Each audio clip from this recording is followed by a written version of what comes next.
உயிரோடை தமிழோடு இணைந்திருக்கிறீர்கள். IELC தமிழ் உயிரோடை தமிழில் அன்பர்களே, அரசியல் களம் தாயகத்திலிருந்து தாயோடு விழாளர் இராமதிரன் இணைகின்றார். வணக்கம் இராமதிரன். வணக்கம் தனானா, அன்புறவுகளுக்கும் நேர வணக்கம். சமகால நிலைமைகளை பார்ப்போம். குறிப்பாக மயிலிட்டியில் காணி விடுவிக்க கோரி தொடர்ந்து 8 வாரமாக போராட்டம் நடைபெற்று வருகின்றது. நேற்றைய தினம் 8வது நாளாக இந்த போராட்டம் நடைபெற்றிருக்கிறது. இராமதிரன், அந்த மயிலிட்டியில் நடைபெறுகின்ற காணி வெடிப்பு தொடர்பாக, இந்த போராட்டம் தொடர்பாக என்ன நிலைமை என்றதை கூறுவீர்களா? நிச்சயமாக நீண்ட காலமாகவே வலிவடக்கு பகுதி உயர் பாதுகாப்பு வலயமாக ஆக்கிரமிக்கப்பட்டு வைக்கப்பட்டுள்ள நிலைமையிலே அதற்கு எதிராக கடந்த காலங்களிலே யுத்த கால பகுதிகளிலே பல்வேறு போராட்டங்கள் முன்னெடுக்கப்பட்டு வந்தது. பல்வேறு அச்சுறுத்தல்கள், அழுத்தங்கள், நெருக்கடிகள், உயிர் அச்சுறுத்தல்கள் என கடந்து பல்வேறு காலகட்டங்களிலே தொடர் போராட்டங்கள் முன்னெடுக்கப்பட்டு வந்தது. அந்த வலிவடக்கு பகுதி முழுமையாக 1990ஆம் ஆண்டு ஜூன் மாதம் 15ஆம் தேதி அங்கிருந்து எங்களுடைய மக்கள் விரட்டியடிக்கப்பட்டார்கள். விரட்டியடிக்கப்பட்ட அன்றைய நாளிலிருந்து இராணுவத்தினர் தங்களுடைய உயர் பாதுகாப்பு வலயமாக வைத்திருந்தார்கள். போர் முடிவுக்கு வந்து இன்று 17 ஆண்டுகள் ஆகிவிட்டது. 17 ஆண்டுகள் ஆனாலும் முழுமையான மீள்குடியேற்றம் என்பது இன்று வரை சாத்தியமில்லை. குறிப்பாக மயிலிட்டி பகுதியிலே தொட்டமாக ஒரு குறிக்கப்பட்ட இடங்கள் விடுவிக்கப்பட்டு 2017ஆம் ஆண்டிலிருந்து ஒரு பகுதியாக காணிகள் விடுவிக்கப்பட்டாலும் அங்கே இன்னும் ஒரு இராணுவ பிரசன்னம் அதீதமாக காணப்படுகின்றது. ஒரு இராணுவ பிரசன்னத்துக்கு மத்தியில் தான் அங்கே மக்கள் மீள்குடியேற தங்களுடைய வாழ்வை கட்டமைக்க வேண்டிய ஒரு நெருக்கடி நிலைமைக்கு தள்ளப்பட்டிருக்கின்றார்கள். இவ்வாறு இராணுவம் ஒரு குறிக்கப்பட்ட பகுதியில் இராணுவம் இருப்பதும், அதற்கு அண்டிய ஒரு சில சிறு பகுதி விடுவிக்கப்பட்டதும், அதுக்கு அடுத்ததாக இராணுவம் இருக்கின்ற சூழலிலே அந்த மயிலிட்டி பகுதி மீள்குடியேற்றம் என்பது ஒரு முழுமை பெறாத நிலைமையும், அந்த ஒரு அபிவிருத்தி நிலையை நோக்கி, அதாவது ஒரு மீள்குடியேற்றம் அந்த அந்த ஒரு கிராமத்தினுடைய மீள் எழுச்சி என்பது சகல துறைகளிலும் ஒரு மீள் கட்டுமானத்தின் ஊடாக நாங்கள் வளர்வதன் ஊடாகத்தான் அந்த நிலையை எட்ட முடியும். ஆனால் இன்று வரை அது கனவாகத்தான் இருக்கின்றது. மயிலிட்டி மட்டுமல்ல, இன்று பலாலி பகுதியிலே பெரும்பாலும் அஞ்சனிபுரம், வசாவுலான் போன்ற பகுதிகள் முழுமையாக விடுவிக்கப்பட்டாலும் பலாலியில் இருந்து மயிலிட்டி, ஊரணி, காங்கேசந்துறை வரையான பகுதிகள் முழுமையாக இராணுவ பிரசன்னத்துக்குள் தான் அங்கங்கு ஒரு குறிக்கப்பட்ட இடங்களிலே மக்கள் குடியிருக்க அனுமதிக்கப்பட்டிருக்கின்றார்கள். ஆகவே இராணுவத்தோடு சேர்ந்து வாழ வேண்டிய நிலைமைக்கு இந்த பகுதி மக்கள் தள்ளப்பட்டிருக்கின்றார்கள். இப்படியான ஒரு நிலைமையில் தான் தற்போதைய சூழலிலே மயிலிட்டி பகுதியிலே அந்த கமாண்டோ பங்களா என்கின்ற ஒரு பகுதி காணப்படுகின்றது. அது கிட்டத்தட்ட ஒரு நூற்றுக்கணக்கான மக்கள் வாழ்ந்த அந்த இடம் இன்று அந்த ஒரு இராணுவ அதிகாரியினுடைய ஒரு உயர் அதிகாரி சொகுசாக வாழ்வதற்காக அந்த இடம் வல்வளைப்பு செய்யப்பட்டு பல நூற்றுக்கணக்கான ஏக்கர் பரப்பு நிலம் அங்கே அபகரிக்கப்பட்டு இராணுவ அதிகாரி தன்னுடைய பாதுகாப்பை உறுதி செய்து கொண்டு உல்லாசமாக இருப்பதும், அவர்கள் சார்ந்த குடும்பத்தினர் இல்லை இராணுவம் சார்ந்து இல்லை அரசு சார்ந்து வரக்கூடிய உயர் அதிகாரிகள் அங்கே தங்கி இருந்து கொண்டு அந்த கடற்கரை பகுதிகளிலே உல்லாசமாக பொழுதுகளை கழித்து செல்கின்ற நிலைமை காணப்பட்டு வருகின்றது. ஆகவே ஒரு நூற்றுக்கணக்கான குடும்பங்கள் அந்த இராணுவ கொமாண்டோ பங்களாவை மட்டும் நாங்கள் குறிப்பிட்டு சொல்கின்ற போது அதற்கு முன்னால் தான் அந்த அடையாள போராட்டம் முன்னெடுக்கப்பட்டு வருகின்றது. ஆகவே அந்த கமாண்டோ பங்களாவிலே இவர்கள் இவ்வாறு உல்லாசமாக இருக்கின்ற போது இப்போது 36 ஆண்டுகளாக அந்த பகுதிகளிலே ஆண்டாண்டு காலமாக பரம்பரையாக வாழ்ந்து வந்த எங்களுடைய மக்கள், நூற்றுக்கணக்கான குடும்பங்கள் இன்றும் அகதிகளாக அலைந்து கொண்டிருக்கின்றார்கள். தங்களுடைய அந்த சொந்த நிலத்துக்கு திரும்புவோமா என்கிற ஏக்கத்தோடு இருக்கின்றார்கள். ஆகவே அந்த கொமாண்டோ பங்களா என்பது ஒரு குறியீடு. இன்று அவர்கள் நினைத்தால் அந்த இடத்தை அவர்கள் பலாலி இராணுவ பகுதிக்கு, குறிப்பாக பலாலி விமான நிலைய பகுதிக்குள்ளாக ஒரு இடத்திலே கொண்டு போய் அதை அமைத்து விட்டு அவர் பாதுகாப்பாக அவர்கள் இருக்க முடியும். அவர்கள் ஒருவர் தங்கி இருப்பதற்காக, அவருடைய பாதுகாப்புக்காக அங்கே இவ்வாறு வல்விளக்கப்பட்டிருக்கின்றார். ஆகவே அதை ஒரு குறியீடாக வைத்து ஒவ்வொரு வெள்ளிக்கிழமையும் கடந்த மே மாதம் தொடக்கத்தில் 1வது வாரத்தில் இருந்து ஒவ்வொரு வெள்ளிக்கிழமையும் இந்த போராட்டம் முன்னெடுக்கப்பட்டு வருகின்றது. நேற்றைய தினம் 8வது வாரமாக இந்த போராட்டம் முன்னெடுக்கப்பட்டிருக்கின்றது. எமது நிலம் எமக்கு வேண்டும் என்பதுதான் பிரதான கோரிக்கையாக இருக்கின்றது. மக்களுடைய காணிகளில் இராணுவம், மக்களோ வீதியில் தெருவில் அகதிகளாக அலைகின்றார்கள். 36 ஆண்டுகால அகதி வாழ்க்கையினுடைய துயரம் என்று முடியும் என்கின்ற பல பதாகைகளையும் கோஷங்களையும் தாங்கியவாறு இந்த போராட்டம் முன்னெடுக்கப்பட்டு வருகின்றது. ஆகவே இந்த நீண்ட காலத்துக்கு ஏற்கனவே உங்களுக்கு தெரியும், நல்லாட்சி காலத்திலும் அவ்வாறான காணி விடுவிப்புகள் தொடர்பான போராட்டங்கள் என்பது நலிவடைந்து போயிருந்தாலும் அவ்வப்போது குறிக்கப்பட்ட காணிகள் அங்கே விடுவிக்கப்பட்டது. அது கூட பல்வேறு சிக்கலான நிலைமையில் தான் காணப்பட்டு வருகின்ற அந்த விடுவிக்கப்பட்ட காணிகள் கூட அதற்கு பின்னர் மீண்டும் ராஜபக்சேகளுடைய காலத்திலும் காணி விடுவிப்பதாக சொன்னாலும் எதுவுமே நடைபெறவில்லை. இப்போது அனுரகுமார திசாநாயக்கா வந்தும் கிட்டத்தட்ட 2 ஆண்டுகளை நெருங்கிக் கொண்டிருக்கின்றது. இவ்வாறான நிலைமையிலும் காணி விடுவிப்பு என்பது ஒரு ஏமாற்றமான ஒரு தொடர்கதையாக இருக்கின்றது. ஆகவே இவ்வாறான ஒரு கையறு நிலைமையில் தான், அதாவது மக்களுடைய காணி மக்களுக்கே என்கின்ற கோஷத்தை முன்வைத்து அனுரகுமார திசாநாயக்கா அவர்கள் ஜனாதிபதி தேர்தலை வெற்றி பெற்றார். அதற்கு பின்னர் தொடர்ந்து இந்த நொடிப்பொழுது வரை அவர்களுடைய தாரக மந்திரமாக இதுதான் இருக்கின்றது. ஜனாதிபதி அனுரகுமார திசாநாயக்காவாக இருக்கட்டும், கடத்தொழில் அமைச்சர் சந்திரசேகராக இருக்கட்டும், இல்லை ஜேவிபியினுடைய பாராளுமன்ற உறுப்பினர்களாக இருக்கட்டும், இல்லை இந்த அரசாங்கத்தினுடைய எவராக இருந்தாலும் அவர்களுடைய வாயிலிருந்து வருகின்ற விடயம் மக்களுடைய காணி மக்களுக்கு, இதில் இந்த அரசாங்கத்தில் எந்தவித மாற்றமும் இல்லை என்கின்ற விடயத்தை அவர்கள் கூறி 2 ஆண்டுகள் ஆகப் போகின்றது. எந்த விதமான ஒரு துளியளவு முன்னேற்றமும் இல்லை. ஏன் கடந்த ஆட்சி காலத்தில் விடுவிக்கப்பட்டதாக சொல்லப்பட்ட இடத்தை கூட அவர்களால் விடுவிக்கப்பட முடியாத நிலைமை இருக்கின்றது. ஆகவே அந்த இவ்வாறான ஒரு தேக்க நிலைமை, இவ்வாறான அரசியல் ஏமாற்றுக்கள் இதையெல்லாம் கடந்து நாங்கள் மீண்டும் ஒரு போராட்டத்தை, அடையாள போராட்டத்தை முன்னெடுப்பதன் ஊடாகத்தான் இந்த காணி விடுவிப்பு விடயத்தை உயிர்ப்போடு வைத்திருக்க முடியும் என்ற அடிப்படையிலே அந்த மயிலட்டியிலே இந்த போராட்டம் முன்னெடுக்கப்பட்டு வருகின்றது. ஆகவே பிரதி வெள்ளிக்கிழமை அங்கே காலை 8 மணி அளவிலே தொடங்குகிற போராட்டம் நண்பகல் 1 மணி வரை ஒரு அடையாள ரீதியான போராட்டமாக முன்னெடுக்கப்பட்டு வருகின்றது. இந்த போராட்டம் நடந்து கொண்டிருக்கிற நேரத்தில் ராமேந்திரன், வருகின்ற திங்கட்கிழமை வலிவடக்கில் இருந்து இடம்பெயர்ந்து 36வது ஆண்டு நிறைவின் பொழுது யாழ் மாவட்ட அரசு அலுவலகத்துக்கு முன்னாக போராட்டம் ஒன்று ஏற்பாடு செய்யப்பட்டிருப்பதாக கூறப்படுகிறது. இந்த போராட்டம் தொடர்பாக என்ன எதிர்பார்க்கப்படும் என்று நீங்கள் அவதானிக்கிறீர்கள்? நிச்சயமாக. என்னால் இந்த தொடர்ச்சியாக இப்போது வெள்ளிக்கிழமை ஒவ்வொரு வெள்ளிக்கிழமையும் அந்த இடத்திலே போராட்டம் முன்னெடுக்கப்பட்டு கொண்டிருக்கின்ற நேரத்திலே, அ இப்போது அந்த 36வது ஆண்டு வந்து கொண்டிருக்கின்ற உண்மையிலே அந்த 1990ஆம் ஆண்டு ஜூன் மாதம் 15ஆம் தேதி அந்த மண்ணிலிருந்து வேரோடும் வேரடி மண்ணோடும் பெயர்க்கப்பட்டு அங்கிருந்து அகதிகளாக்கப்பட்ட நிலை இந்த 36 ஆண்டுகள் நிறைவுக்கு வர இருக்கின்றது. 37வது ஆண்டிலே இந்த அகதி வாழ்க்கையிலே அடியெடுத்து வைக்கின்ற ஒரு நிலைமை என்பது எப்படிப்பட்ட ஒரு பெரும் துயரம், கொடுமை என்பதை எல்லோருமே எங்களுடைய நிச்சயமாக ஈழத்தமிழர்களால் அதை உணரக்கூடியதாகத்தான் இருக்கு. அந்த வகையிலே அந்த நாளை குறித்து 36வது ஆண்டு நிறைவு பெறுகின்றது. அந்த நிலையை குறிக்கின்ற வகையிலே யாழ் மாவட்ட செயலகத்துக்கு முன்பாக பாரிய கவனிப்பு போராட்டம் ஒன்று ஏற்பாடு செய்யப்பட்டிருக்கின்றது.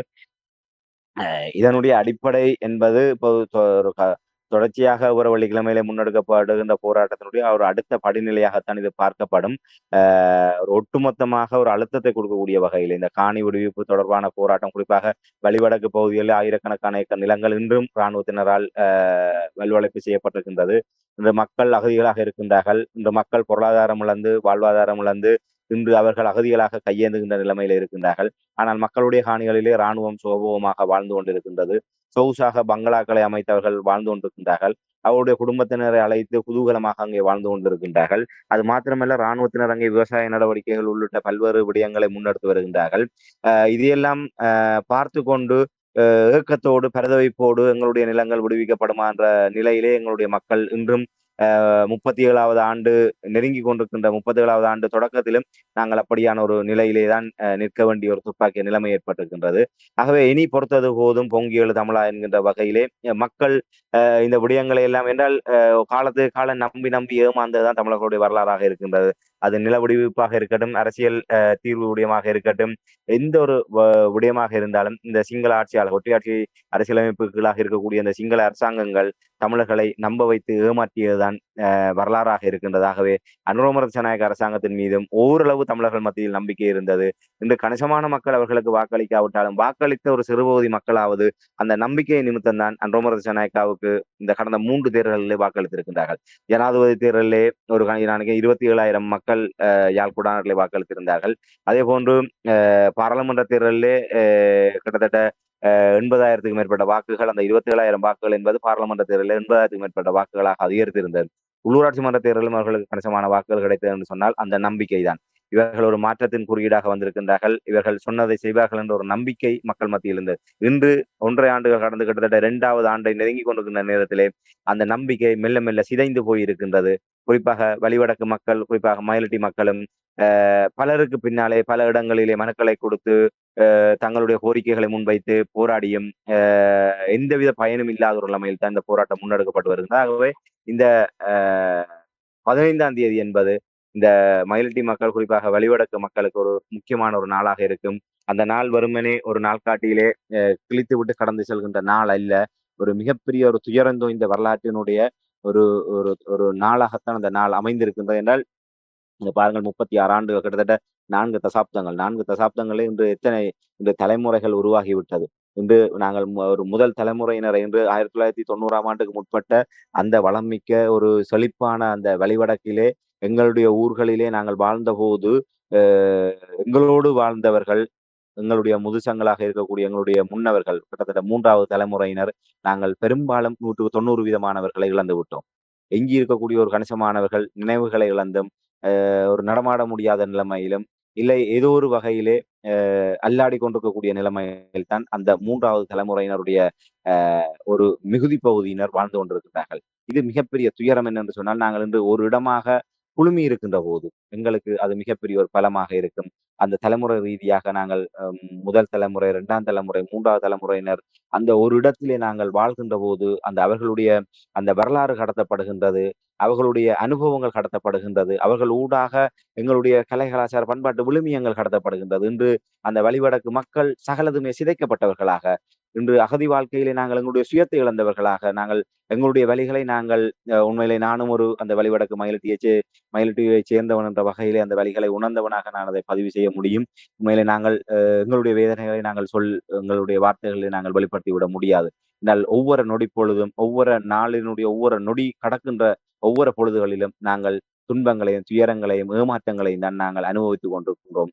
ஆகவே அந்த அந்த அந்த ஏமாற்றங்கள், அந்த துயரங்கள் அனைத்துக்குமே ஒரு முடிவு காண வேண்டுமாக இருந்தால், அங்கே வழிவடக்கு பகுதி என்பது முற்றுமுழுதான ஒரு மீள்குடியேற்றத்துக்கு விடுவிக்கப்பட வேண்டும், அனுமதிக்கப்பட வேண்டும்.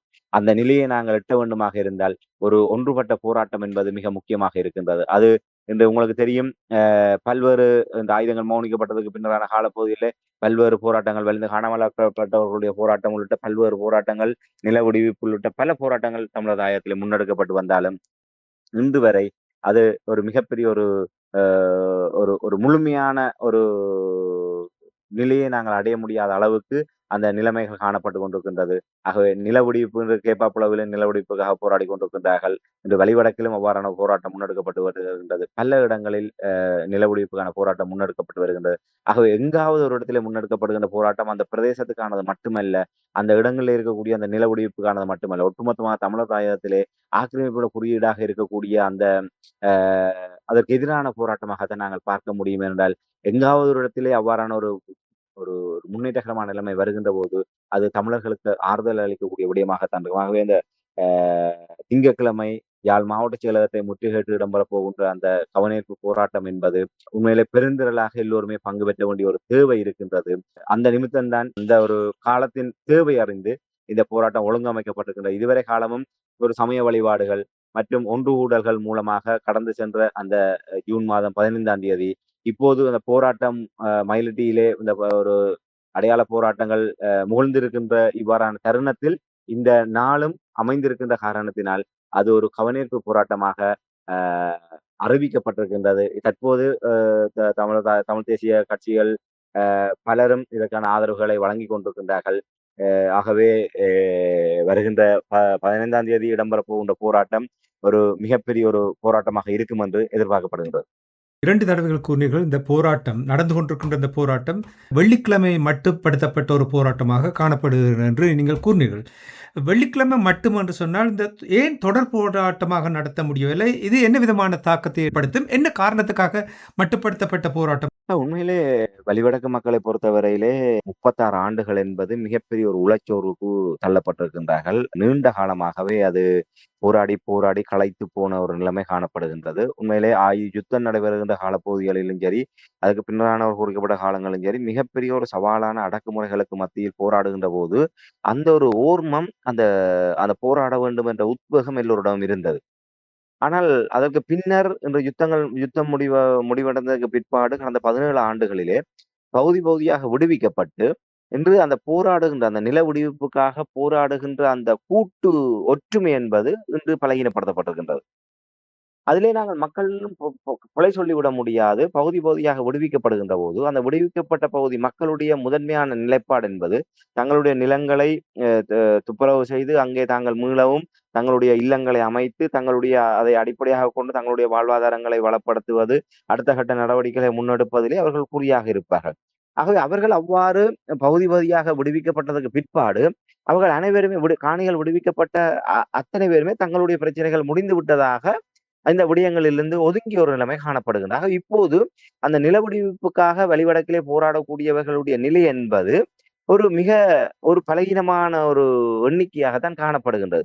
அப்படி ஒரு பெரும் எண்ணிக்கையானவர்கள் இருந்தாலும், இத்தனை ஆண்டுகளாக போராடி களைத்து போய் அந்த உளச்சோர்விலே, அந்த காணிக்காக உண்மையாக போராடக்கூடிய அந்த முதல் தலைமுறையினர், நாங்கள் முதல் கூறியதைப் போன்று மிக 1வது தலைமுறையினர், 2வது தலைமுறையினர் எல்லோருமே ஒரு உளச்சோர்வு என்பதை கடந்து உடல் ரீதியாகவும், மன ரீதியாகவும் அவர்கள் மிக பலகீனமான நிலைமை அடைந்திருக்கின்றார்கள். தொடர்ச்சியாக ஏமாற்றப்பட்டுக் கொண்டிருப்பதனுடைய விளைவு. அதிலும் மிக பெரும் எதிர்பார்ப்போடு இந்த அனுர அரசாங்கம் இதையாவது செய்யும் என்று நம்பியிருந்த நிலைமையிலே, அந்த அந்த எதிர்பார்ப்பு என்பது ஏமாற்றமாக போன ஒரு விரக்தி நிலைமை காணப்படுகின்றது. ஆகவே மக்கள் இந்த போராட்டங்களிலே ஒரு தொடர்ச்சியாக பங்கெடுக்கின்ற நிலைமை என்பது உங்களுக்கு ஏற்கனவே தெரியும். நாங்கள் இது மட்டுமல்ல, பல்வேறு இந்த வலது காணாமலாக்கப்பட்டவருடைய விவகாரமாக இருக்கட்டும், ஏனைய விடயங்களிலே சுட்டிக்காட்டக்கூடிய விடயம், இந்த ஆயுதங்கள் மௌனிக்கப்பட்டதற்கு பிற்பாடு மக்களுடைய முதன்மையாக இருக்கக்கூடிய பிரச்சனை பொருளாதார பிரச்சனை. தங்களுடைய அன்றாட வாழ்வாதாரத்தை சீராக முன்கொண்டு செல்வதென்பது பாரிய சவால் மிக்க ஒன்றாக இருக்கின்றது. ஆகவே அந்த சவாலை கடந்து உரிமைக்காகவும், தேசத்துக்காகவும், எங்களுடைய விடுதலைக்காகவும், இல்லை எங்களுடைய விடுதலை அரசியலுக்காகவும் நாங்கள் ஒன்றுபடுவதென்பது சவாலான விடயம். ஏனென்றால் ஆயுதங்கள் மௌனிக்கப்படுவதற்கு முன்னர் ஒரு பொதுவான லட்சியம், கொள்கை, அதற்கான ஒரு தியாக அரசியலை முன்கொண்டு செல்லக்கூடிய ஒரு தலைமை, அந்த அதற்கு பின்னாலே நாங்கள் எல்லாவற்றையும் இழந்து நிற்கக்கூடிய ஒரு பின்னணி இருந்தது. ஆனால் இன்று அப்படி அல்ல.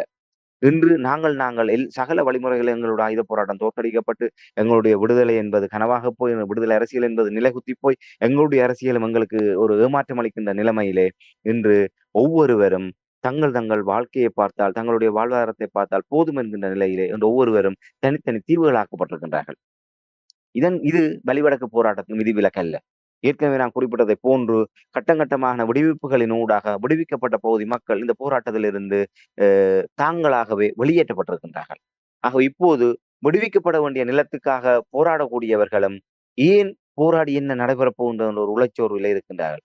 ஆகவே போராட வேண்டியவர்களுக்கும் வாழ வேண்டிய நிர்பந்தம் இருக்கின்றது. ஆகவே கரையோர பகுதி மக்களை பொறுத்தவரையிலே வெள்ளிக்கிழமை என்பது ஒரு கடத்தொழில் இல்லாத ஒரு நாளாக, கடத்தொழில் நடவடிக்கை என்பது முற்றாக இல்லாத ஒரு நாளாக காணப்படுகின்றது. ஆகவே அந்த நாளை தெரிவு செய்வதன் ஊடாக ஓரளவு மக்களுடைய பங்கு பெற்றுதலை அங்கே உறுதி செய்யக்கூடியதாக இருக்கும். ஆக ஒரு அடையாள ரீதியான போராட்டத்தை கூட ஒரு சிறப்பான முறையில மக்கள் பங்கேற்போடு முன்னெடுக்க வேண்டும் என்கின்ற நிலையிலே அந்த போராட்டம் வடிவமைக்கப்பட்டிருக்கும் என்று நான் நம்புகின்றேன். என்று சொன்னால், சில பகுதிகளிலே ஞாயிற்றுக்கிழமை செல்ல மாட்டார்கள். கிறிஸ்தவர்கள் அதிகமாக உள்ள இடங்களிலே ஞாயிற்றுக்கிழமை தொழிலுக்கு செல்ல மாட்டார்கள். பெரும்பாலும் வெள்ளிக்கிழமைகளிலே கடத்தொழிலுக்கு செல்வது என்பது தவிர்க்கப்படக்கூடிய ஒரு நாளாகத்தான் இருக்கின்றது.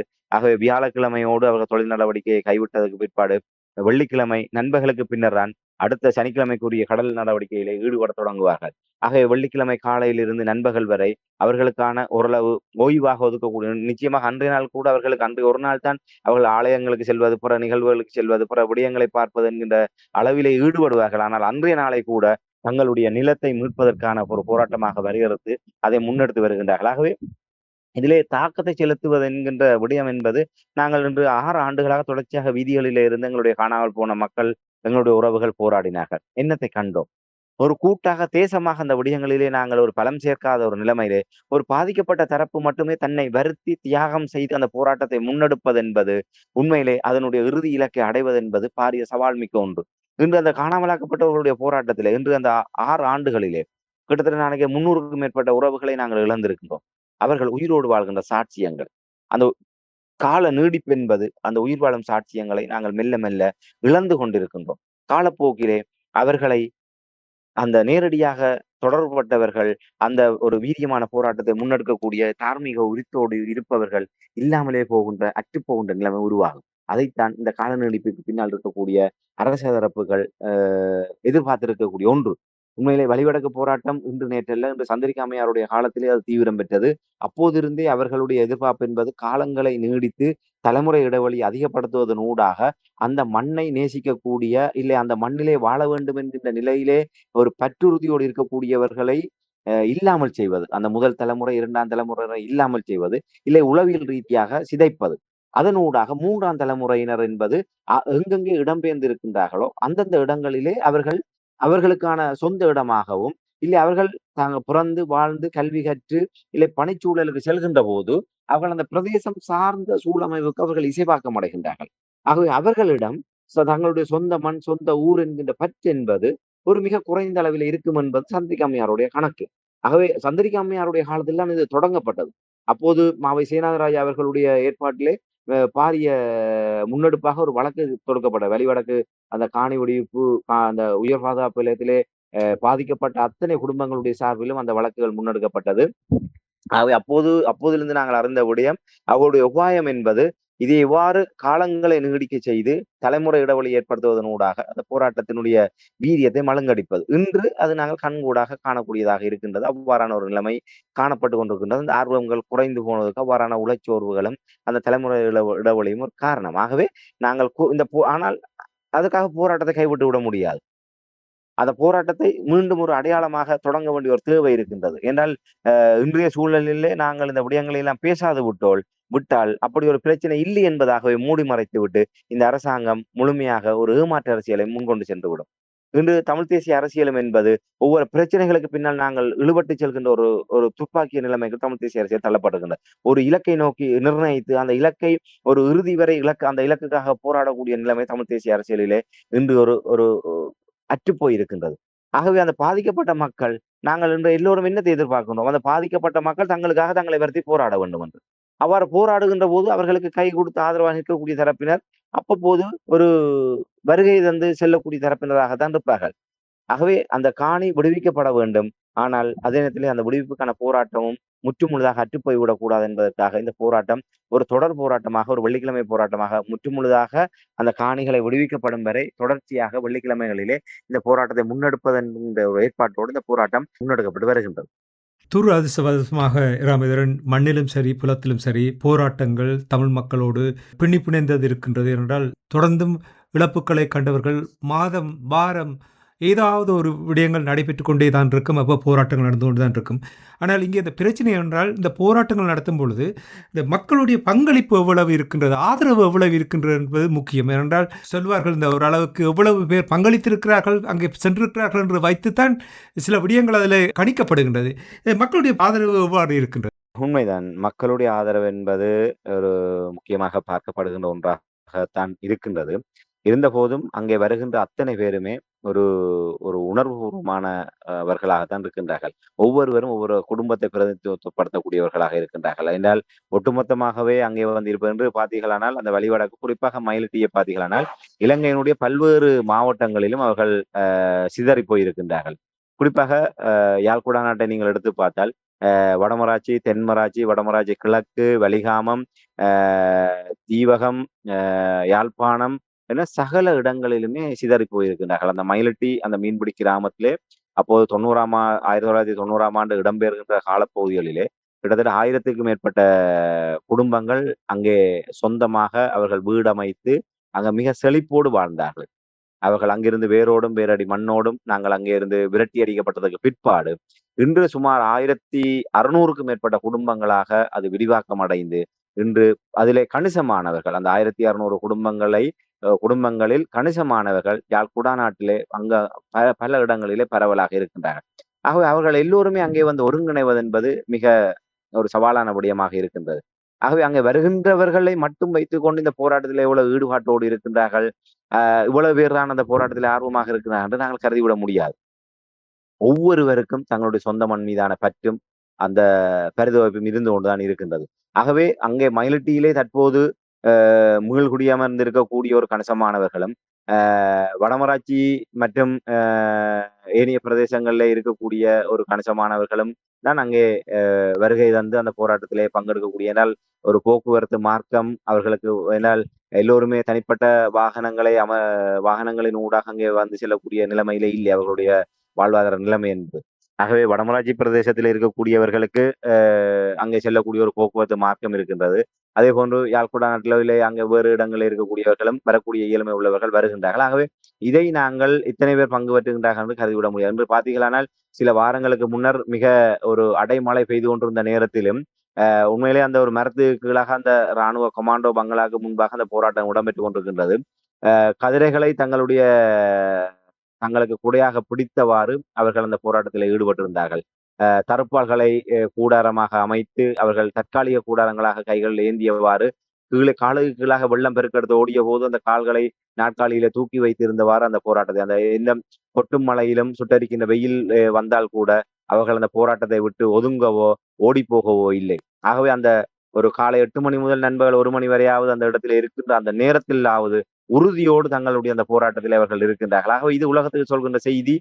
உண்மையிலே அந்த அந்த மண் எங்களுடைய மண்ணை விடுவிக்க வேண்டும், ராணுவம் அங்கிருந்து வெளியேற வேண்டும் என்பதிலே அந்த மக்கள் உணர்வோடு இருக்கின்றார்கள். இதைத்தான் நாங்கள் இந்த நாளை மறுதினம் குறிப்பாக திங்கட்கிழமை நடைபெற இருக்கின்ற அந்த போராட்டத்தில் நாங்கள் சொல்லக்கூடிய விடயம் உண்மையிலே இதிலே மயிலிட்டி மக்களோ இல்லை விடுவிக்கப்படாத பகுதிக்கான மக்களோ ஒன்று நாங்கள் வரையறுத்து விட முடியாது.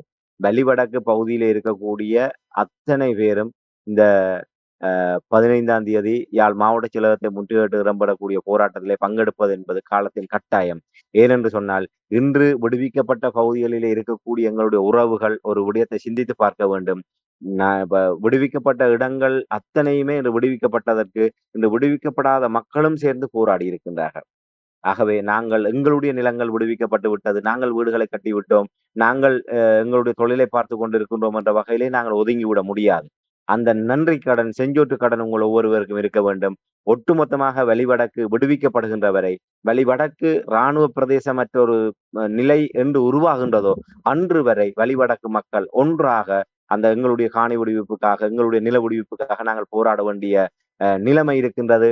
அந்த நிலத்தை இழந்திருப்பவர்களை விட நிலத்தை மீட்டெடுத்தவர்களுக்குத்தான் வரலாற்று கடப்பாடு அதிகமாக இருக்கும் என்று நான் நம்புகின்றேன். என்றால் அந்த ஒவ்வொருவரும் நீங்கள் ஏனையவர்களுக்கு நன்றி கடனை செலுத்த வேண்டுமாக இருந்தால் இந்த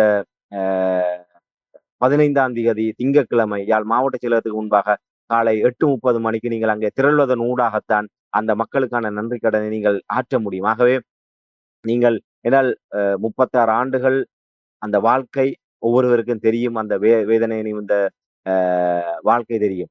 ஆகவே நாங்கள் கடந்து வருகின்ற காலத்திலே ஒவ்வொருவருக்கும் ஒவ்வொரு நாள் பொழுது என்பது மிக முக்கியமான ஒன்று. ஆகவே அதை கடந்து இது எங்களுடைய கடந்த 36 ஆண்டு கால இருண்ட வாழ்க்கையினுடைய ஒரு அடுத்த நிலையை நாங்கள் நகர்த்துவதற்கு அதற்கு ஒரு வெளிச்சத்தை ஏற்படுத்தக்கூடியதான ஒரு போராட்டமாக இந்த போராட்டம் அமைய வேண்டும். என்னால் இதுவரை காலமும் நாங்கள் போராடியதை விட இன்று போராடுவது என்பது மிக மிக தேவையான ஒரு விடயம். என்னென்றால் அன்றோமர திசநாயக்கா தலைமையிலான தேசிய மக்கள் சக்தி அரசாங்கம் சகல நோய்களுக்கும் நிவாரணியாக தன்னை முன்னிலைப்படுத்தி கொண்டிருக்கின்றது. அந்த அரசாங்கத்தோடு சேர்ந்து சர்வதேசமும் பாசாங்கு செய்து கொண்டிருக்கின்றது. ஆகவே இந்த நேரத்திலே நாங்கள் எங்களுக்கு என்ன வேண்டும் என்பதை நாங்கள் உரத்து கூறாவிட்டால் எங்களுடைய விடயமும் மழுங்கடிக்கப்பட்டு மூடி மறைக்கப்பட்டு 10ஓடு 11ஆக வலக்குறைப்பு செய்யப்பட்டு அவர்கள் சொல்கின்ற ஏதோ ஒரு அரைகுறை விடயத்தை மட்டுமே நாங்கள் ஏற்றுக்கொள்கின்ற நிலைதான் எங்களுக்கு உருவாகும். உதாரணமாக நீங்கள் சிந்தித்து பாருங்கள், அந்த ராஜராஜேஸ்வரி அம்மன் ஆலயத்துக்கான பாதையை இதே அனுர அரசாங்கம் மிகப்பெரிய ஆளவட்டம் செய்து ஆளுநர் திறந்து வைத்தார்கள். இன்று அவர்கள் பாராளுமன்ற உறுப்பினர்கள், அமைச்சர்கள் எல்லோருமே ஆளவட்டம் போட்டு அதை திறந்து வைத்த மறுநாளே இராணுவம் அந்த பாதையை மூடி அந்த ஆலயத்துக்கு செல்ல முடியாத நிலைமை இன்று வரை தொடர்கின்றது. கேட்டால் ஏதேதோ காரணம் சொல்கின்றார்கள். இன்று இந்த விவகாரங்களுக்கான பிரதி அமைச்சர் யாழ்குடாநாடு வந்தபோது இராணுவம் பொய்யுரைத்தது. அங்கே அங்கே செல்ல எந்தவித தடையும் இல்லை, அங்கே விடுவிக்கப்பட்டிருக்கின்றது. ஆனால் வாருங்கள் சென்று பார்ப்போம் என்று பார்க்கின்ற அளவில் அவர்கள் இல்லை, அவர்களும் அதை நம்பிக்கொண்டு ஏமாற்றத்தான் பார்க்கின்றார்கள். ஆகவே இந்த அரசாங்கம் தான் விடுவித்ததாக சொன்ன இடத்தை கூட இன்னும் முழுமையாக விடுவிக்காது ஏமாற்றிக் கொண்டிருக்கின்றது. ஆகவே நாங்கள் வெற்று காசோலையிலே கையெழுத்திடுவதை போன்று இந்த நல்லாட்சி காலத்தில் நாங்கள் எவ்வாறு நம்பி மோசம் போனோமோ அதே போன்று இந்த அனுர அரசாங்கம் என்பது அதை விட 1000 மடங்கு ஆபத்தான ஒன்று. ஆகவே எங்களுக்கான முழுமையான விடுதலை கிடைக்கின்றவரை, எங்களுடைய காணிகள் விடுவிக்கப்படுகின்றவரை நாங்கள் ஒரு உறுதியாக அந்த போராட்டங்களை முன்னெடுக்க வேண்டியவர்களாக இருக்கின்றோம். ஆகவே யாழ் மாவட்ட செயலகத்துக்கு முன்பாக திங்கட்கிழமை நடைபெறுகின்ற போராட்டம் என்பது இந்த சகல அரசியல் சதிகளையும் பொய் வாக்குறுதிகளையும் இந்த போலியான ஏமாற்று நாடகங்களையும் தகர்த்தெறிந்து நாங்கள் இன்றும் உயர் பாதுகாப்பு வலயம் என்ற பெயரிலே ஆயிரக்கணக்கான ஏக்கர் வல்வளைப்பு செய்யப்பட்டிருக்கின்றது. அதிலே ஆயிரக்கணக்கான குடும்பங்கள் நிர்கதியாக நிற்கின்றோம். இன்று நாம் 36 ஆண்டுகள் கடந்த 37வது ஆண்டிலும் நாங்கள் அகதிகளாகவே அலைந்து கொண்டிருக்கின்றோம். போர் முடிந்து 17 ஆண்டுகளாகிவிட்டது. போர் முடிந்து 17 ஆண்டுகளிலே நீங்கள் எல்லாவற்றையுமே மறந்து விடுங்கள். நாங்கள் இன நல்லிணக்கத்தோடு வாழ்வோம் என்று பாடம் எடுக்கின்ற இந்த அரசாங்கம் கூட 18வது ஆண்டில் கூட இந்த அகதி வாழ்வுக்கு ஒரு முற்றுப்புள்ளி வைப்பதற்கு அவர்கள் துணியவில்லை. ஆகவே இந்த நிலையை நாங்கள் தொடர்ச்சியாக அனுமதிப்போமாக இருந்தால் எந்த காலத்திலுமே இனிமேல் ஒரு அங்குல நிலைமையினம் வழிவடக்கிலே விடுவிக்கப்படுவதற்கான வாய்ப்புகள் அற்றுப் போய்விடும். ஆகவே நாங்கள் இப்போது தீர்மானகரம் மிக்கதாக அந்த நிலங்களை விடுவிப்பதற்கான போராட்டத்தை உயிர்ப்போடு வைத்திருப்பதற்கும், அடுத்து வருகின்ற தலைமுறையினருக்கு அந்த சொந்த மண்ணை மீட்டெடுப்பதற்குமான போராட்டமாக இந்த போராட்டத்தை நாங்கள் மாற்ற வேண்டிய தேவை இருக்கின்றது. ஆகவே வருகின்ற திங்கட்கிழமை யாழ் மாவட்ட செயலகத்தில் இடம்பெறுகின்ற போராட்டத்திற்கு வழிவடக்கு மக்கள் மட்டுமல்ல, நில விடுவிப்புக்காக இல்ல தாயக எங்களுடைய விடுதலை அரசியலை முன்கொண்டு செல்லக்கூடிய சகல தரப்பினரும், பாதிக்கப்பட்ட தரப்பினரும் அனைவருமே ஒன்று சேர்ந்து இந்த போராட்டத்தை பலப்படுத்தி எங்களுடைய மண்ணை மீட்கின்ற போராட்டத்தை வெற்றி பெறச் செய்ய வேண்டும் என்பதை இந்த இடத்தை நான் வினயமாக கேட்டுக்கொள்கிறேன். இந்த போராட்டங்கள் நாங்கள் இழந்ததை மீளப் பெறுவத வேண்டுமாக இருந்தால் உரத்து கூற வேண்டும் என்று நீங்கள் கூறினீர்கள். அப்படி என்றால் இந்த நில விடுவிப்புக்கு இந்த நடக்க இருக்கின்ற இந்த போராட்டங்கள் தொடர்பாக, நடந்து கொண்டிருக்கின்ற போராட்டம் தொடர்பாக அரசியல் பிரதிநிதியுடைய நிலைப்பாடு எவ்வாறு இருக்கின்றது? உரத்து அவர்களும் குரல் கொடுப்பதற்கு தயாராக இருக்கிறார்களா? உண்மையில் அரசியல் தரப்பினர் இந்த போராட்டங்கள் ஒவ்வொரு வெள்ளிக்கிழமை இடம்பெறுகின்ற போது அரசியல் கட்சிகள் அங்கே வருகின்றார்கள், வந்து தங்களுடைய ஆதரவை தெரிவிக்கின்றார்கள், இன்று பாராளுமன்றத்திலும் பேசுகின்றார்கள், வேறு விடயங்களிலும் பேசுகின்றார்கள். உண்மையிலே அவர்கள் அந்த அளவோடு இந்த விடயங்களை கடந்து செல்வதாக நாங்கள் பார்க்கின்றோம். அநேகமாக நாளை மறுதினம் திங்கட்கிழமை நடைபெறுகின்ற போராட்டத்திலும் பெரும்பாலான தமிழ் தேசிய கட்சிகளைச் சேர்ந்தவர்கள், பாராளுமன்ற உறுப்பினர்கள் வருகை தருவதற்கான வாய்ப்புகள் இருக்கின்றது. ஆனால் இதை கடந்து நாங்கள் என்ன செய்ய போகின்றோம் என்ற ஒரு கேள்வி இருக்கின்றது. இன்று நாங்கள் கட்சிகளாகவும் அணிகளாகவும் பிளவடைந்து போயிருக்கின்றோம். ஆகவே அப்படிப்பட்ட ஒரு நிலைமையிலே நாங்கள் ஒரு ஒரு தரப்பாக இந்த விடயத்தை நாங்கள் முன்கொண்டு சென்று விட முடியாது. ஆகவே தமிழர்கள் தேசமாக நாங்கள் இந்த விடயங்களை முன்னெடுக்கின்ற போதுதான் இதற்கான ஒரு பிரதிபலனை காண முடியும். அரசியல் தரப்பினர் தங்களால் இயன்ற அளவுக்கு நாங்கள் ஏதோ செய்து விட்டோம் என்கின்ற அளவிலே திருப்திப்படாது. மக்களோடு மக்களாக நின்று அந்த போராட்டங்களை வலிச்சேர்ப்பதற்கு அந்த இலக்கை அடைவதற்கு நாங்கள் போராட வேண்டும். இது அரசியல் நெருக்கடி கொடுக்கக்கூடிய போராட்டமாக இது மாற வேண்டுமாக இருந்தால் மக்கள் அந்த இடத்திலே போராடுகின்றார்கள். பாராளுமன்ற உறுப்பினர்கள் கொழும்பிலோ இல்ல பாராளுமன்றத்துக்குள்ளோ போராட்டம் நடத்த வேண்டும். எந்த இடத்திலே இதற்கான தீர்வு கிடைக்குமோ அங்கே அவர்கள் போராட வேண்டும். அதுதான் மக்கள் பிரதிநிதித்துவத்தினுடைய அர்த்தம். இந்த ஒவ்வொரு குடிமக்களும் தங்களுடைய வீட்டை கடந்து ஆட்சி பீடம் வரை சென்று தங்களுக்காக போராட முடியாது. ஆகவே தங்கள் சார்பிலே ஒரு பிரதிநிதியை அவர்கள் தெரிவு செய்வது என்பது தங்கள் சார்ந்த சகல இன்ப சுக துக்கங்கள் அத்தனையிலுமே அவர் தங்கள் சார்பாக செயல்பட வேண்டும், செயல்படுவார் என்ற நம்பிக்கையில் தான் அந்த மக்கள் பிரதிநிதித்துவம் தெரிவு செய்யப்படுகின்றது. ஆகவே எங்களுடைய வாக்குகளால் தெரிவு செய்யப்பட்ட எங்களுடைய பாராளுமன்ற உறுப்பினர்கள் அங்கே ஆட்சி பீடத்திலே சென்று பாதுகாப்பு அமைச்சு, ஜனாதிபதி எந்த இடமெல்லாம் செல்ல வேண்டுமோ அங்கே கூட்டாக நாங்கள் இதிலே ஒரு கட்சி அரசியலை நாங்கள் முன்வைக்க முடியாது. இதிலே இந்த வழிவடக்கு பகுதியிலே காணிகள் விடுவிக்கப்பட வேண்டுமாக இருந்தால் அதிலும் இந்த அரசாங்கத்துடைய ஏமாற்று நாடகங்களையும் சர்வதேசத்துடைய அசம்பந்த போக்குகளையும் நாங்கள் கடந்து இந்த விடயங்களில் நாங்கள் வெற்றி பெற வேண்டுமாக இருந்தால் இந்த தமிழ் தேசிய பரப்பில் இயங்கக்கூடிய கட்சிகள் அனைவருமே ஒரு குடைக்கு கீழாக வந்து நின்று கொண்டு இந்த நாளை மறுதினம் இடம்பெறுகின்ற போராட்டத்தை பலப்படுத்துவதோடு மட்டுமல்லாமல் அடுத்த கட்டம் இதற்கான அரசியல் அழுத்தங்களை கொடுக்கக்கூடிய போராட்டங்களை கொழும்பிலே முன்னெடுப்பதற்கு இல்லை ஒரு தொடர் அவர்கள் இந்த பாராளுமன்ற உறுப்பினர்கள் இந்த அழுத்தம் கொடுக்கக்கூடிய போராட்டங்களில் ஈடுபடுவதற்கு ராஜதந்திரிகளை சந்தித்து இன்றும் அந்த அகதி வாழ்க்கை வாழக்கூடிய அந்த நிலைமைகளை அவர்களுக்கு இன்று இந்த கடந்த கால அரசாங்கங்கள் சர்வதேசத்தோடு சேர்ந்து ஒரு நாடகம் ஆடின. அகதி முகாம்களை மூடிவிட்டால் இந்த அகதி பிரச்சனை முடிந்துவிடும். ஏனால் அவர்கள் வரவு செலவு திட்டம் உள்ளிட்ட பல்வேறு விடயங்களில் இந்த அகதி முகாம்களுக்காக அந்த நிதிகளை ஒதுக்குகின்ற போது சர்வதேசத்துடைய பார்வையில் இன்னும் அகதி முகாம் இருப்பதாகத்தான் காட்டப்படுகின்றது. அது முதலில் அதை முடித்து வையுங்கள் என்ற ஆலோசனைக்கு அமைவாகத்தான் தொட்டமாக சில பகுதிகள் விடுவிக்கப்பட்டது. அந்த அகதி முகாம்களிலே இருந்தவர்களை விடுவிப்பதனூடாக இன்று பெரும்பாலானவர்கள் எல்லோருமே தங்களுடைய தனிப்பட்ட முயற்சியிலே உறவினர்களுடைய வீடுகளிலும் வாடகை வீடுகளிலும் இல்லை தங்களுடைய முயற்சியின் காரணமாக பிரிதொரு இடங்களிலே நிலங்களை வாங்கி இந்த 36 ஆண்டுகளிலே பெரும்பாலான வாழ்ந்து கொண்டிருக்கின்றார்கள். அங்கு வேறு ஒரு இடத்திலே வேர் பதித்து அவர்கள் வாழ்ந்து கொண்டிருக்கின்றார்கள். ஆக இப்படியான ஒரு நிலைமையிலே அந்த மக்களாகிய நாங்கள் அங்கே நின்று எங்களுக்கான உரிமைகளுக்காக நாங்கள் குரல் கொடுக்கின்ற போது அதை அடுத்த கட்டத்துக்கு வழி சேர்க்க வேண்டிய கடப்பாடு என்பது அரசியல் தரப்பினருக்கு இருக்கின்றது. அரசியலும் அந்த மக்களுடைய போராட்டமும் ஒரு புள்ளியிலே இணைகின்ற போதுதான் அதற்கான ஒரு ஆக்கப்பூர்வமான விளைவுகளை நாங்கள் காண முடியும். அது இந்த இடத்திலே நாங்கள் கூறுவது பொருத்தமாக இருக்கும் என்று நம்புகின்றேன். அதிகார பீடங்களை அசைக்கக்கூடிய வகையிலும் ராஜேந்திர மட்டங்களுடைய நிலைமாற்றங்களை ஏற்படுத்தக்கூடிய வகையிலுமான போராட்டங்களை அரசியல் தரப்பினரால் மட்டும்தான் முன்னெடுக்க முடியும். ஆகவே இந்த ஆதரவோடு மட்டுமே நீங்கள் உங்களை மட்டுப்படுத்திக் கொள்ளாது, அந்த தளங்களிலும் இந்த மக்களுக்காக, எங்களுக்காக, எங்களுடைய மண்மீட்புக்காக நீங்கள் போராட வேண்டும் என்பதைத்தான் இந்த இடத்திலே அந்த வலிவடக்கு மக்கள் உள்ளிட்ட அந்த நிலங்களை இழந்து அந்த நில உரிமைக்காக போராடுகின்ற மக்களுடைய சார்பிலே வினியமாக நான் வேண்டுகோள் விடுக்கின்றேன். நன்றி ராமேந்திரன். இன்றைய நிகழ்ச்சியில் இணைந்து வலிவடக்கு மயிலட்டியில் 36வது ஆண்டு நினைவாக நடந்து கொண்டிருக்கின்ற போராட்டம் தொடர்பாக நடக்கப் போகின்ற போராட்டம் வருகின்ற திங்கட்கிழமை நடக்கப்பெறுகின்ற போராட்டம் தொடர்பான விடயங்களை உயிரோடை தமிழ் உறவுகளோடு பகிர்ந்து கொண்டமைக்காக உயிரோடை தமிழ் அன்பர்கள் சார்பாக நன்றி கூறிக்கொண்டு மீண்டும் ஒரு நிகழ்ச்சி இணைந்திருப்போம். அதுவரைக்கும் நன்றி, வணக்கம். நிச்சயமான நன்றி, வணக்கம்.